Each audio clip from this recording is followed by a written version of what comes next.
How are we doing, everyone? In this video, we are going to conclude the fundamental analysis chapter. So we've just run through the different types of fundamentals. We've spoken about central banks, we've spoken about geopolitical issues, and we've spoken about economic data. Okay, so that is the hierarchy of fundamental analysis. We have three different types with different levels of importance. Central banks being at the top, we want to see what the central banks are doing, interest rate decisions and monetary policy. In the middle, we have geopolitical issues.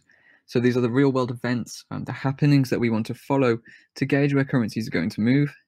And then we have economic data, which is all of the smaller pieces of information regarding unemployment, CPI, GDP, retail sales, consumer spending, all of these smaller pieces of economic data that can cause spikes in the market. So there are three different types, and they all have different levels of importance, as we've just spoken about in all the previous videos.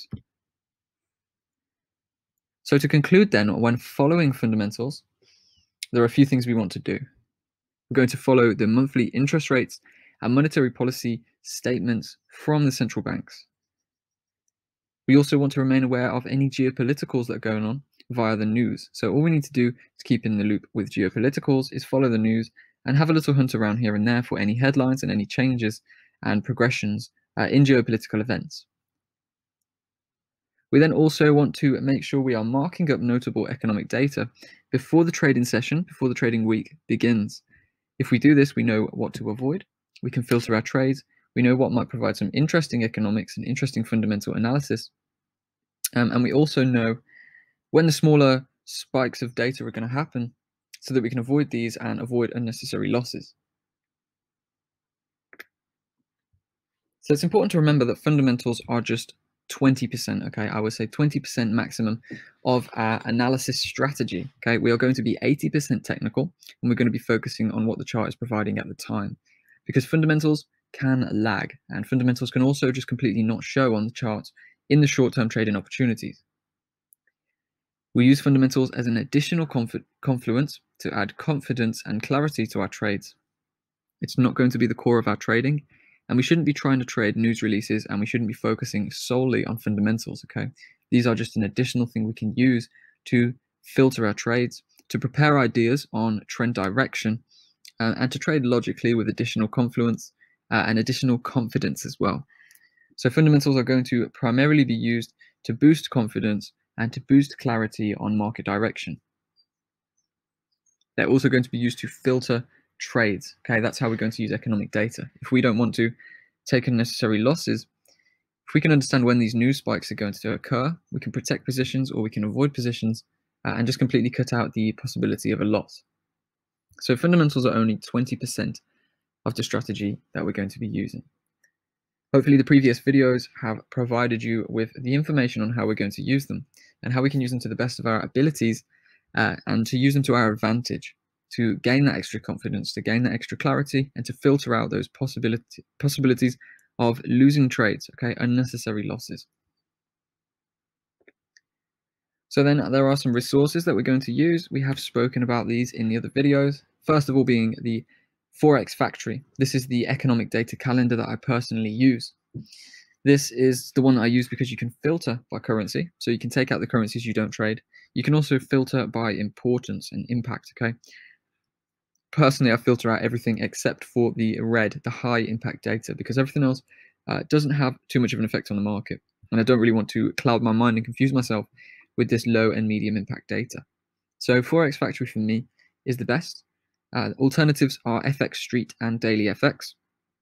We will be doing a video after this to finalize the chapter, just to show you how to use these different resources, okay? So I will show you how to use Forex Factory, how you can filter it to the best of your abilities and to the advantage of your personal trading and the currencies and the commodities that you trade. For geopolitical tracking then, we're going to use just general news, okay? Keep up to date with general news. I mean, everyone knows about Brexit.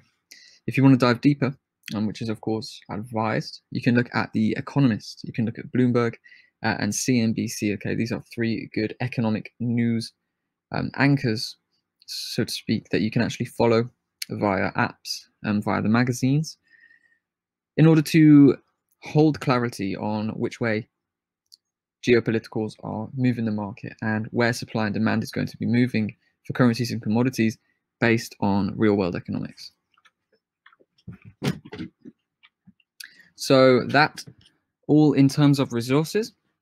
We know that for tracking that central bank information, we're going to want to use an economic calendar, a Forex factory, or FX Street or Daily FX. Also, for tracking the smaller economic data, we can use this as well.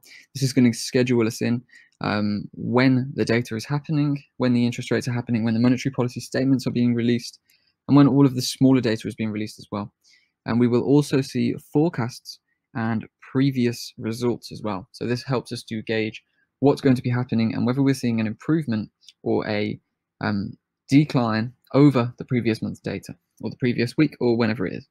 So data calendar is going to be at the backbone of our trading, and not because we're trying to trade this, but because we can use this to filter our trades, okay?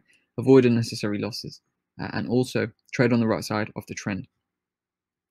And then for the geopoliticals, to stay in the loop with recessions, wars, pandemics, anything like this, you can just track the news, The Economist, Bloomberg, and CNBC.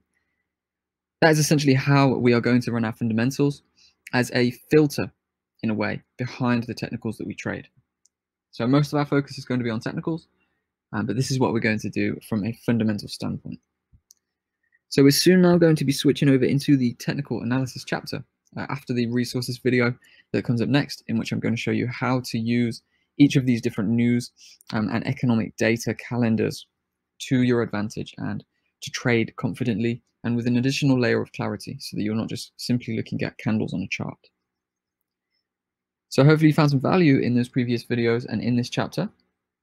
And hopefully you've got a better idea now on how I actually use fundamentals inside of my own trading.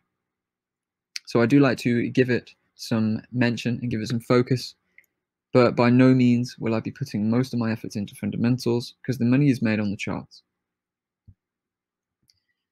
So in the next video, we will talk about some of the resources that I've just mentioned. I'll show you Forex Factory Calendar, and I'll also show you some examples of running through the news. And I'll show you some monetary policy statements as well, and potentially look at how we can actually read those to find the information that we want from them. So thank you for watching. Hope you found value, and I will see you in the next video when we see these fundamental resources in action.